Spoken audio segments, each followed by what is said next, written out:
welcome back to the Holistic Inner Balance podcast. I am Hadlee, And I'm Dr. Nicole. and we are here with an awesome guest today. We just had so much fun talking all things herbalism and nature and how to use plants as medicine. And no, we don't just mean psychedelic medicine, but really utilizing herbs and plants and also behavior change as medicine. So good. She's amazing. She combines traditional medicine and current health insights with an understanding of individual behavioral modification. And she's provided accessible plant-based healing to countless people. She's the author of Naturally, the Herbalist's Guide to Health and Transformation. And you definitely want to go get her book. Hadley, did you see I wore my flower necklace today in honor of this Oh, podcast? so good. Yeah. Herbalism is so dear to my heart, and I'm really excited to have had an expert on this podcast. And so I can't wait to dive in. Are you ready? Let's do it. All of these wonderful things that you incorporated in your book and the work that you do. Yeah, absolutely. So I've been fascinated by nature and the effects of everything that we take in through our senses my whole life, from the time I was a little kid. I grew up on a farm in the Pacific Northwest.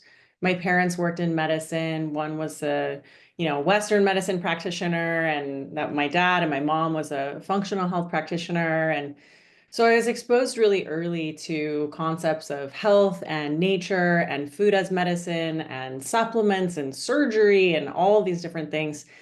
And while it was fascinating, it wasn't something that I originally intended to make my career. I was like, this is just kind of part of who I am. This is what I do, in my time off. This is like what I travel for and explore. And from the time I was young, I was reading, everything I could get my hands on about healing traditions, so Ayurveda, traditional Chinese medicine, spirituality, world religions, the science of nature, the energetics of everything, just fascinated by all of that. But um, I moved to New York to work in fashion, like the exact opposite of the natural roots that I came from, and eventually ended up back in. And, on the side, just continued to study. And I would take classes, I would do certifications, I would do all these different things. And it was all just for me. But eventually, I realized that this was actually who I truly am. And this is how I answer when people say, or when people ask, when did you become an herbalist? When did you decide to become an herbalist? And it's like, I sort of always was, like a lot of us have been or are in some way already. But there's this moment of recognition when, I was doing all these different studies, and then I met herbalism again, and I saw it differently. I realized herbalism encompasses nutrition and dietetics. It encompasses fitness, mental health, community, naturalism, all of the things that we need to be healthy and happy and vital. And when I realized that it was that holistic, plus, of course, plants as medicine, I was like, I'm marrying this. This is it. This is the worldview. This is the perspective. Like, this system has it figured out. And of course, it's ancient and it's global, and it's like something we all have in our lineages. So at that point, I doubled down on my herbalism studies and began practicing and teaching, and, launched my companies, and the rest is history. But so in a way, it's always been part of me. But it, came out at a certain point in my life. I think it's fascinating that you had the more functional side and then the Western side. So you got like to kind of walk the line between the two. I think that's really neat. And Mhm. then I love the phrase that you just used as plants as medicine. I think people really want that. And I see a lot of that happening with the use of more plant medicines like psychedelics and different strategies like that. And I think about that. People ask me, well, what do you think of plant medicine? And I'm like, well, I think when you ask me that, you mean psychedelics. And Mhm. there are so many other incredible plants out there that I hope are going to finally have their day in the sun, because people are starting to see plants as a legitimate therapeutic. As you said, they've been around forever, but they've kind of been in the shadow of Western medicine, kind of in the shadow of pharmacology. It's like, oh, well, it's natural. You could do it on the side. But what I love about your work is you're showcasing these plants as legitimate therapeutics that can actually help us in that collaborative process of healing. Yeah, that's beautifully put. And it's all true. I think, there are multiple sort of movements right now that are really supporting the growth of awareness in herbalism. And not everyone realizes that like the use of psychedelics is herbalism, the use of food as medicine is herbalism. The adaptogens in the sparkling water at the supermarket now, like that's herbalism. So the awareness is growing, and eventually, hopefully, hopefully we'll see some more comfort with the word herbalism too, because I think it still has a connotation of being crunchy or, unscientific or outdated or something like that, which is partly why adaptogens has become so popular. It sounds like something new and something sexy, and it doesn't sound like herbs. It's adaptogens, but actually, adaptogens are herbs. And, in terms of plants as medicine, I think, I love that herbalism sees plants as medicine and, of course, mushrooms and all the other ingredients we use, but also every aspect of our life as potentially medicinal, right? Mm. Everything that we're doing, everything that we're thinking, every, time we're moving or not, all the sort of decisions that we make throughout the day, those are all opportunities for healing or growth or whatever it is that we're seeking, and that really is the view that herbalists take. So I love that so much. My background is in behavior change science, and so you're speaking my language. such a big part of it too, right? Because a lot of times, we know what we need to do, but not how to do it. There's so Yes, much in exactly. That's what I always say. People are like, "So what do you do?" I'm like, "Yeah, you know how you know all the things that you should be doing, but you're not doing it? I help with that." exactly. Yeah. Yeah. So I'm Um, curious about your approach to herbalism. I've learned when I was in medical school, we studied herbalism. We called it botanical medicine because I think that sounds more like less crunchy, more scientific. Scientific. Yeah. And so they started us with that, where I was having to memorize like the active constituents and then the biochemical pathways that these constituents used. And so it was a very kind of medically science didactic type of approach. And then post graduation during residency and with mentorship later, I really fell in love with the plants in a different way and looking at them as like an eclectic, more spiritual, energetic agent. And so I'm curious, like, tell me about your relationships with plants and how you use them and teach about them. Yeah, that's a great question because there are so many different styles and approaches and perspectives, when it comes to practicing herbalism. The nice thing about that is that anyone can find the teacher or the plants, that they resonate with. So if you're interested in the energetics and you're called to some of the subtler aspects of maybe subtler depending on who you are, using more of an intuitive approach, something like that, maybe flower essences are the right kind of medicine for you, or a teacher who's teaching from the energetic perspective. I really do like the science. I for a few reasons. That's how I really that's something that I've always used to understand like what's happening in the brain, what's happening in the body. So I mentioned like being very interested in what we take in through our senses and how that affects our state, essentially, our experience of reality. And so I like to kind of trace those pathways or those chemicals or those, receptor sites and kind of find like where is the mechanism of action where this thing is occurring that's making us feel a certain way. And if a medicine, a lot of times it's, I'll look and see if a medicine is working in this way, what kind of plants also work in this place or in this way, and you can, create remedies that way or find solutions for imbalances in the body that way. So I got into it that way. And I also studied the most with a specific teacher, a couple of teachers actually, who are very scientifically based and work with the medical community a lot. That's my approach. And I also find that for skeptics or people who maybe, are completely unfamiliar with herbalism, don't know anything about it, the science can be very compelling to, encourage them to trust it a little bit more or to assuage some fears, because there are also a lot of fears about the sort of safety of herbalism, which are, you know, understandable, but generally overblown. So yeah, I use the science to convince some skeptics, and also because I truly love that aspect of it. And that's not to say that I don't have, my own personal, energetic, intuitive relationships with plants by any means, but I don't work with that in my practice, or I didn't work with that in my practice as much as the more scientific and kind of physically functional approach. Yeah, do you want to tell us a little bit about some of those fears and just so our audience who might have some of those fears, just so we can kind of speak to that a little bit? Yeah, definitely. So, I think a lot of times there's fear about, herbalism interacting with medication, of course, and that's a natural and appropriate fear to have. It's pretty rare for plants and medication to negatively interact. What generally happens is, herbs might be causing the liver to function better, and then we're metabolizing the drugs in a different way, and so then the, drugs are less effective. That's the kind of interaction that you see most often.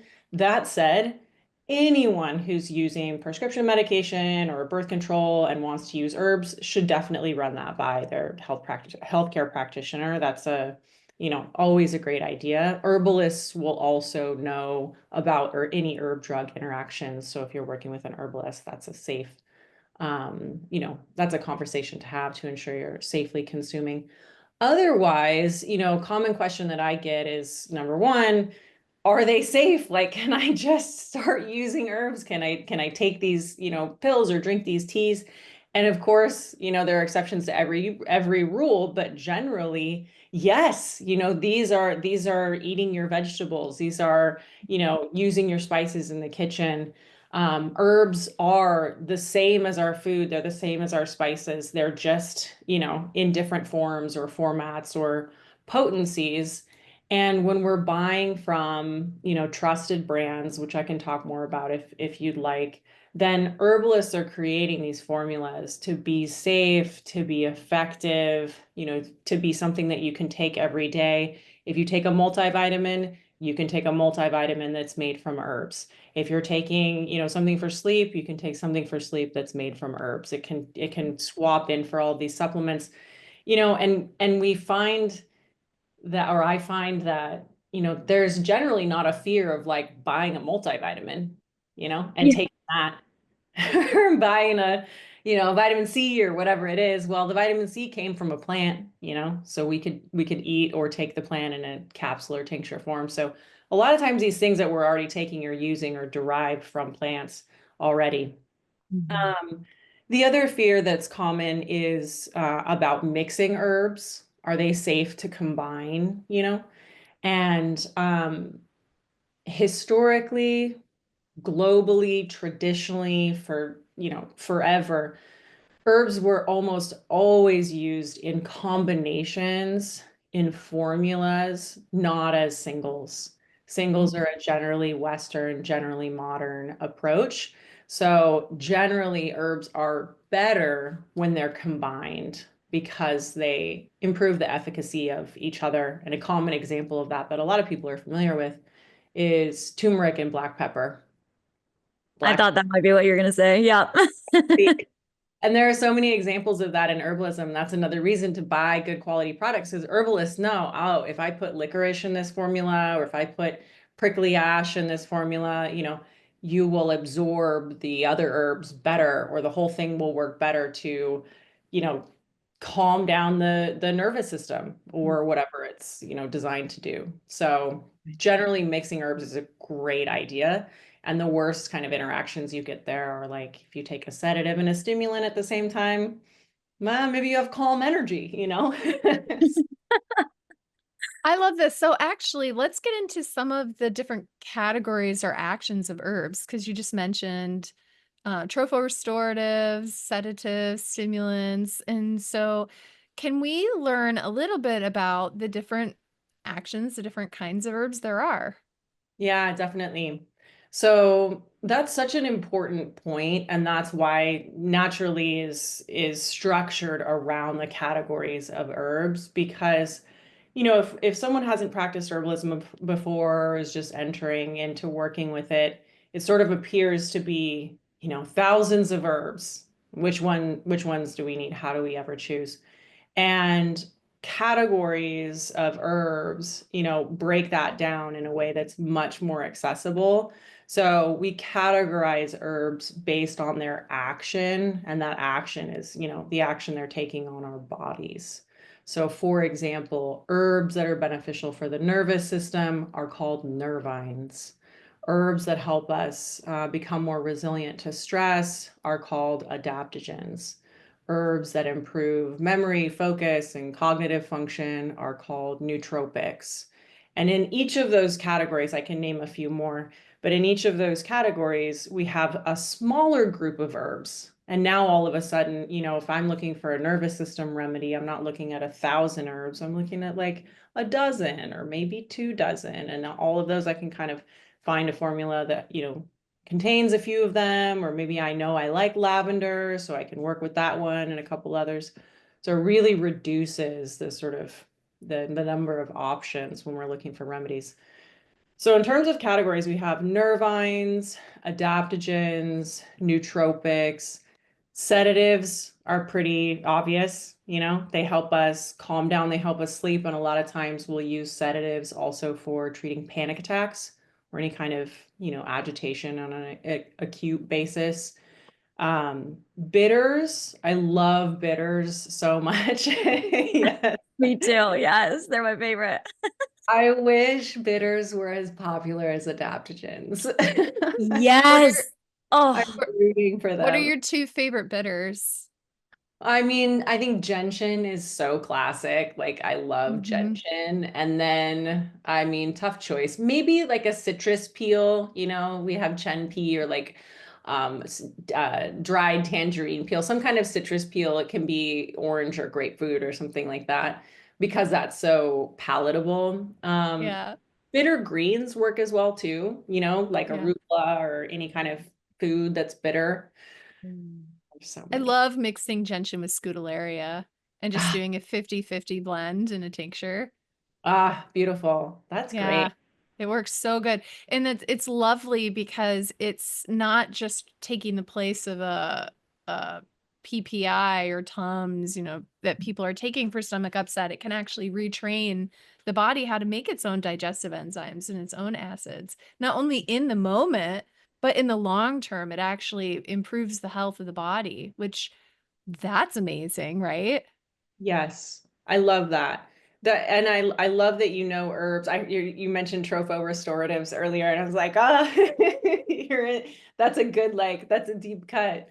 Um, It's so, and that point that you made about using the bitters and how it trains the body to produce its own, like that's herbalism. Like that's what Mm. it helps our bodies do. One of the guiding principles of the whole practice is, we use herbs and we can use them as medicine or food, but if we're using them as medicine, it's to get the body back into balance. And then you can use other herbs if you want, or you can stop using those. Like it's not meant to be something that we have to use forever. If we reach homeostasis or balance again, that, for however long that lasts, that's the objective. It's always, I know you know this, but it's always, kind of pulling the web of our systems back into this beautiful symmetry and then backing off, and helping to maintain it or whatever's required. So yeah, bitter herbs and there's digestive issues are just so much of a well an issue right now. Mhm. It's fascinating too, the gut brain and the gut skin, axes, and how much can be affected in the body when we improve our gut health. I wish bitters for the world. I love bitters. My favorite is dandelion. Like I literally will get dandelion leaves and like put them in my food. They're very bitter, and so I I've only do a seen little you bit. do that. I Yeah. remember being at your house and you were eating just garden dandelion. And I was like, look at those dandelions. I love it. So great. And isn't it such a like I think the early stages of herbalism, when we realize that we're surrounded by these plants, we're surrounded by medicine, Yeah. just Mhm. mind blowing. I Totally. think about Yeah. that in Phoenix. We walk because I studied herbalism in Phoenix, so I know a lot more of the desert plants than what's up in Michigan, where I'm from the other half of the year. And we're walking through, and there's these scorpions and sharp rocks, and it can be kind of treacherous, a lot of like potential for skin abrasions. And then all along, all over the place is chaparral or creosote. Mhm. And that's just such a wonderful salve that we can make it into. It's anti-inflammatory. It promotes healing of skin and collagen and tissue. It's an antibacterial, and it's just growing right there where we need it the most. And so I Yeah. think about that with dandelions too. It's like when the soil needs replenishment and it needs healing, dandelions will pop up. Mhm. That and thistle, which is Yeah. like, I mean, it's intense, but it's like that'll make you resilient. And thistle, like milk thistle is probably, I mean, milk thistle is in my top three, I would Yeah. say. It just Yes. Same. so important. What Yeah. else is in your top three? I'm going to make a list here. Milk Oh, thistle. well, my personal top three might vary from, or might differ from what I would recommend to the world. For the world, Yeah. bitters, milk thistle, and probably ashwagandha. Or Ooh. like an adaptogenic blend for the stress levels of today. Mm. Okay, I have a question for you about ashwagandha. Yeah, of course. So I get asked about ashwagandha all the time, especially from perimenopausal women. Hmm. And I've seen in some of my perimenopausal women who have had a history of androgen dominance. So maybe they have a little bit more of like a PCOS picture, polycystic ovarian syndrome, or maybe they have a little bit more male sex hormones. I've seen like a couple handfuls of those women, they actually feel worse on ashwagandha. But then when you look at the research, it doesn't really seem to show any sort of increase in testosterone. So first question is, have you seen that? And do you have an alternative? And the second question is, I have an alternative and I'm wondering what you think of my alternative. Can I tell you what the backup is? It's Um, what it's oh, wild asparagus or shatavari. Have you ever used her? nice. Yes, definitely. Yeah. Yeah. Yeah, so I haven't in my personal practice, I didn't have that experience, but I have received that question and that feedback before, and also seen the same. I'm familiar with the same that the research doesn't suggest that would be that ashwagandha would be causing that issue, but um, if that comes up, like one of the beautiful things about, herbalism, of course, is there are so many alternatives if we don't want to use a specific plant. Or for example, a very small percentage of the population will have an allergy or a really strong allergic reaction to ashwagandha, it being a member of the nightshade family. So for example, if you can't use a certain herb, you're allergic to mushrooms, whatever it is, like there's an alternative. Yeah, exactly. And then it just depends on what exactly we're using the ashwagandha for. So, most commonly, and one of the reasons I would, say it would be in my top three is that it's so helpful for normalizing cortisol levels. And it's one of the best tolerated and like accessible and, most familiar of the adaptogens, which are, helping us become more resilient to stress. But there are so many others. We could use cordyceps if we're not allergic to fungi. We could use shatavari. like Schisandra. We could use, energizing adaptogens like the ginsengs, especially if it's, menopausal or postmenopausal, or anytime that energy is starting to wane. We can use, American ginseng, Panax, Eleuthero. Those are all ginsengs and they're a little more energizing. But because, they're all adaptogens, they're all working through the HPA axis to help improve our resilience to stress. So, if we don't want to use ashwagandha or we don't feel good using ashwagandha, completely fine. I think it's so rare to find, an herb that is the only herb that works the way that it does. I appreciate what you're saying about the nightshade component Mhm. as opposed to, because a lot of the people I've learned from are theorizing it's more the androgen effects. But the Mhm. nightshade, so many people are sensitive to nightshades. And so other things like tomatoes or eggplants, other things that fall into that category. If this someone who's listening is like, oh yeah, I have a terrible reaction to those, then if you also have a not great reaction to ashwagandha, it could be for that reason. And like you said, there are other plants. It's so cool because we get to personalize them. You get to make your own blends and really make it perfect for each individual, as opposed to just sort of like a one size fits all. Exactly. And that's, and the I'm thinking of the one size fits all, plus you have all these negative side effects, that are typical of like traditional, medications. Whereas with herbalism, it's like personalize it exactly for you. And you'll have all these extra benefits that you don't necessarily realize, or you don't, aren't trying to treat necessarily. Every herb has so many benefits, so many. There's that primary action, that we categorize them based on, but then there are all, secondary and tertiary and just additional, practically all of them are antioxidant and anti-inflammatory and all these things.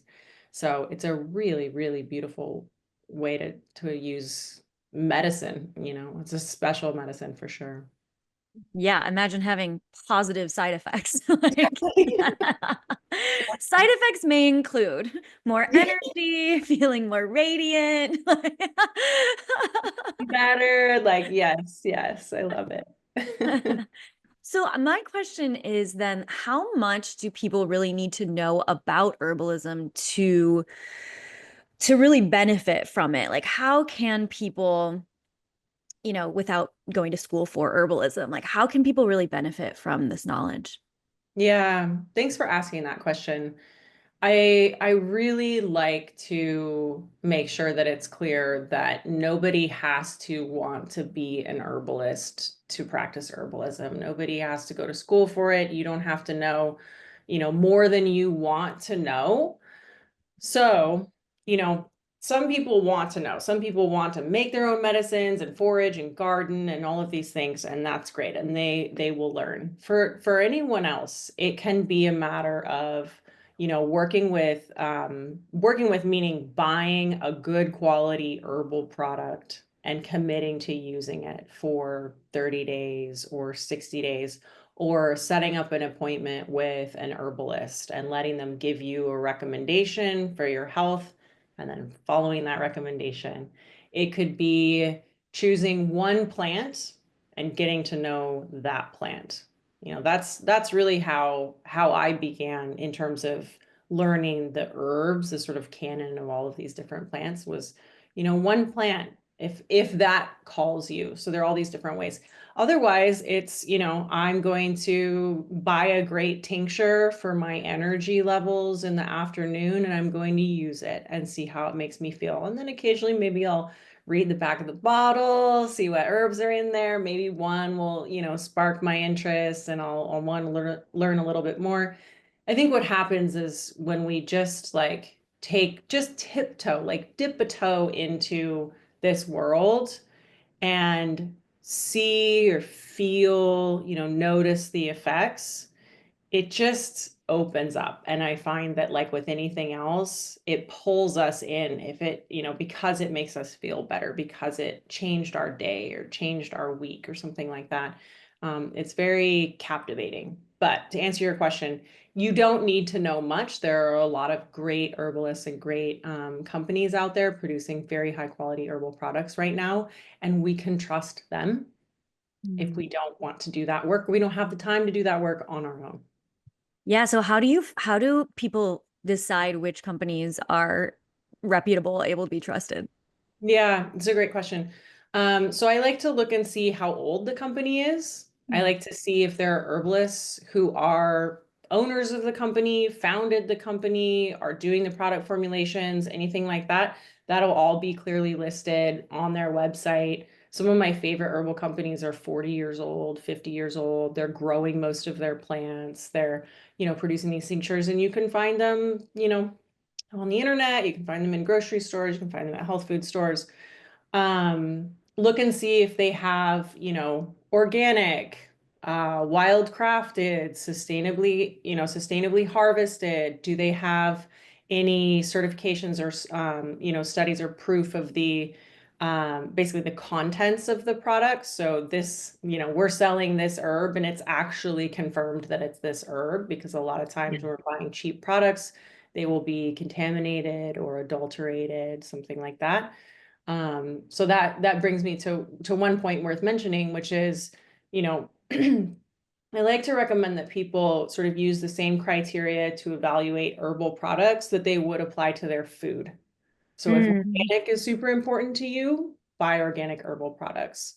If that's not accessible, then do the best you can. So whatever matters to you and whatever you, buy food based on, apply that to herbal products. And the cheapest option is not always the best value. A conventional apple is not equivalent to a wild apple.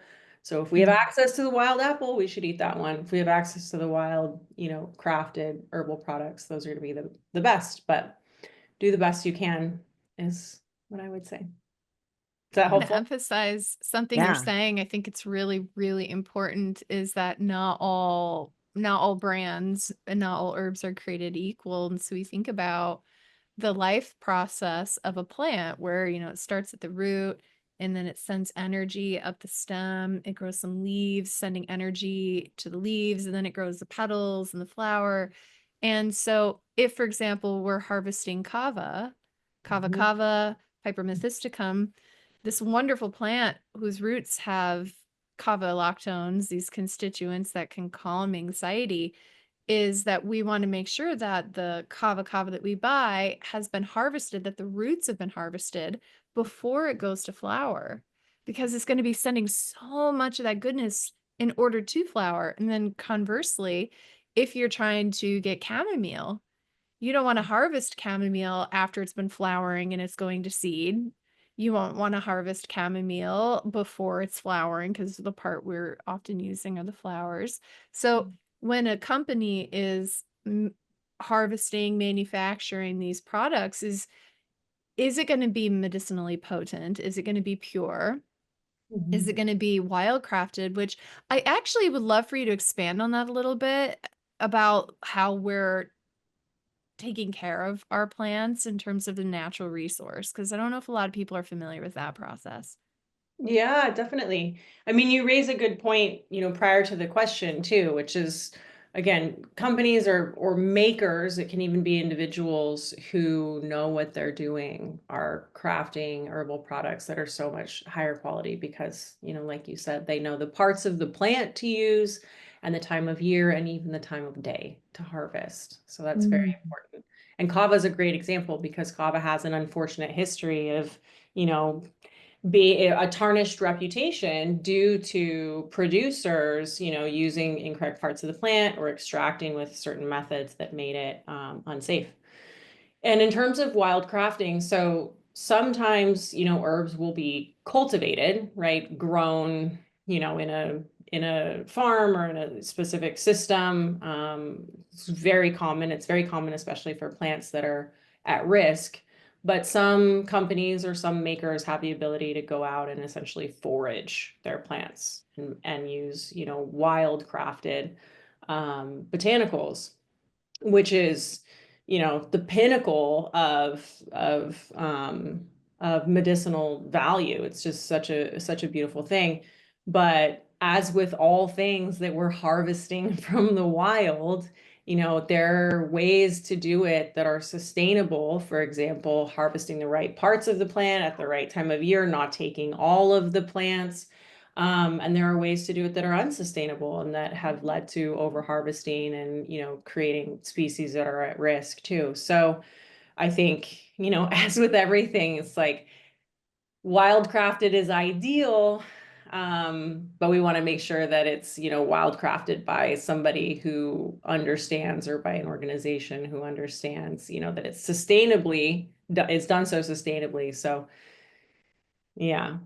That's brilliant. I love it. Yeah, I think that's so important to speak to, because there are so many so many companies that are not doing that due diligence, and it's not really regulated. So Mhm. so I think that's really important for people. Okay, so I'm curious, before we head out, would you want to help us make a tincture for stress relief, or, like just mental well-being before we head out? Yes, I would love that. Are we just doing an imaginary Yes. creation right now? Oh, yes. Okay, so first, Hadley, Hadley, what's their dosha? You got to tell her the dosha because she knows Ooh, Ayurveda too, so that will help with making it more specific. yes. Okay, let's say this person is, well, I'll just give you my dosha. So how Yeah, about we're gonna Pitta make a stress Kapha? release. Yeah. Yeah. How about Pitta Kapha with um feeling maybe a little bit low energy, but also stress at the same time? a little bit of low energy, but stress at the same time. And tell me, how does your anxiety manifest? Where do you feel it in? How does it appear for you? Yeah. Let's see. I mean, being such a pitta, it's like right here in on my forehead, the lines uh Hmm. between my eyebrows, my third eye, kind of like intensity there. Sort of muscular tension. Okay. Hmm. All right. So let's see. I would say, I'm just writing these down so I can look at them. So I would say we would do a blend. I like, when I'm treating stress or anxiety, I like to combine nervines and adaptogens. And the reason for that is that nervines tend to work more acutely. So they give you a quicker, relief. And then adaptogens are the like lower, slower foundational herbs. Love So, that. for your stress, do you have any experience with ashwagandha? Have you had any negative side effects with it, or No positive? negative side. Yeah, yeah. I've used it before, but no negative side effects. No. Just Great. I can't have mushrooms, so Okay, that's an So important point. Okay. yes, yes. All right. So we'll start with ashwagandha as the base, and we'll make sure that it's dosed quite high because ashwagandha is commonly underdosed. So you want to be Oh, 2 to 3 grams a day. So you might have to take this tincture a couple times a day, but it'll taste great. So you'll love it. love it. So we'll do ashwagandha for that. I think for your sort of the tension in your face, or, forehead muscles, jaw, that would definitely be a place for skull cap. So Mm, you could add that. That's a nervine. That's really good for like muscle tics and twitches, stress, anxiety, all those kinds of things. So you have ashwagandha. Skull cap's also a little cooling, so kind of nice for your pitta. You have your kapha, low energy. So for that, let's see. I want to look for something that's a little like either normalizing or energizing without being overstimulating. I would probably do eleuthero for that. So eleuthero is the herb formerly known as Siberian ginseng. So it's like mildly energizing, but it's an adaptogen, so it's giving you that stress resilience, that sort of thing. And to me, it sounds like there's a little bit more of this stress and tension, but not necessarily anxiety. Are we feeling right. anxiety? Okay. Okay. Yeah. I mean, I don't, but like maybe let's say someone does feel a little bit of anxiety as well. Okay.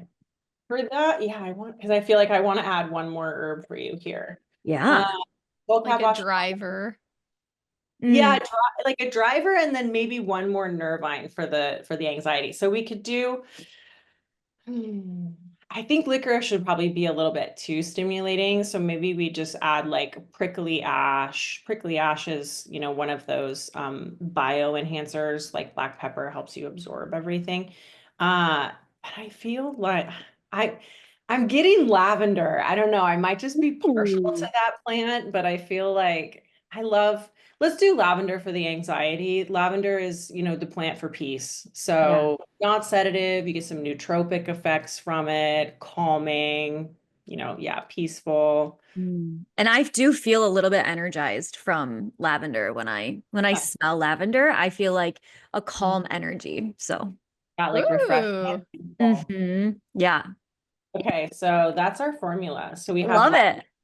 eleuthero, ashwagandha, skullcap, prickly ash, just to like zest things up and make sure it's like, yeah, make sure well, prickly ash is fun because it's like it has a certain taste and kind of Mm. experience to it, but it's the function in this formula is to, work as a bioenhancer and make you absorb everything really well. So I I love love this. that. that was very fun. I Yeah. wrote down I wrote down what I would have done, and we had two of the four same plants, so it was so Uh, fun. I it's wrote on. down go to cola because it's tridoshic Yes. and it's like just great for the stress response, it's revitalizing. So I had that as my lead herb, and then I had skullcap and I had eleuthero. And then I had my driver as peppermint because it would cool the Oh. pitta, but it's a little bit astringing. So that Yeah. might be helpful for the kapha if it isn't like too cooling. But what do Mhm. you think of that? Would you say that that would be too cooling for a kapha? I mean, I guess it depends on how Kaufik our Kaffa is. Um, Ah, but I love that. And I feel like it's very similar. Like aside yeah, from the things that were common, it's the same. Like I'm feeling the go-to cola and the yeah. yeah, I love it. And Hadley. the prickly ash might be warmer than we want for a Kaffa. So hearing the peppermint, let's do the peppermint instead of the prickly ash. I like it. I need Ooh. to use more prickly ash in my life, though. When you brought that up, that inspired me. I'm like, where has she been? I love that one. I use a lot of I used to, use prickly ash and cayenne and everything kind of hot and stimulating that I could get my hands on to survive New York winters. Yeah. Yeah, seriously. Then I decided to spend them in Costa Rica. That worked better, but Dream. And then more lavender and peppermint and all of those wonderful friends. yeah. I feel like we could hang out all day, like making all the recipes, but you have a book We do. and I'm very, very excited about it. So, can you tell us a little bit about your book, how people can find you, and all of the things? Absolutely. Yes. I have a book. It's Naturally the Herbalist's Guide to Health and Transformation. And it is a book about herbalism for absolutely everyone, anyone. If you're familiar with herbalism, if you've never heard of it before and you're skeptical, please pick up my book. If you are a beginner, intermediate, experienced, there's something in there for everyone. It includes, the essentials, the basics, the how-tos of just kind of setting up this practice. There are lots of stories from clients that I'd seen, over the course of the last 10 years of practice. You see examples of all of these herbs in action. And then, as mentioned, each chapter is dedicated to a category of herbs, which also means it's dedicated to a system in our body. So the nervous system, the stress response system, sleep, digestion, our mental health, brain health. So each chapter has a focus, and there's a really helpful guide in the back with a lot of herbs listed. And I think this is a resource alone that is so necessary in the world today. All the herbs, what they do, and then how to take them: tea, tincture, capsule, any kind of cautions or watch outs. So that's Naturally, and it will be available wherever books are sold. There will also be an audiobook. And you can find me on the internet at RachelleRobinett.com and also on Instagram, Rachelle Robinett. And we'll make sure those links are in the bio. And by the way, what is the plant that's on the cover of your book? This is a conceptual plant. It's not actually a literal plant. Oh, So I love this artist who does sort of imaginary, dreamlike, conceptual illustrations. And the Yeah. book is full of these really beautiful illustrations by her, Moira Firth. And so this is whatever you see, it's a sort of Rorsch plant. So you can Oh, it's beautiful. The cover is definitely something that y'all are going to want to have on your coffee table. Like, get the book. And Totally. I'm so, like so excited about the audiobook, but I also want to own the physical copy because it's so pretty. yeah, the it's so illustration pretty. incredible. And that table, the tables and Yeah. like lots of things that are in the back of the book are going to be so useful for flip. It's, in that sense, it'll function like a cookbook or a recipe book. You can flip through and scan and kind of check against, this tea you're drinking, or, what's the dosage for this. So it'll be really good. Yay. Oh, Awesome. Well, Rochelle, such a joy to hang out with you. We'll definitely have to follow up. Everybody get her book, download it, and then leave some words of encouragement, because that for sure is what the publisher needs in order to have her write more books and to spread the good word. So buy the book, get it local, and leave a really good reads, Amazon, wherever you can, leave some words of encouragement. And we'll see you guys all next time. Thank you so much.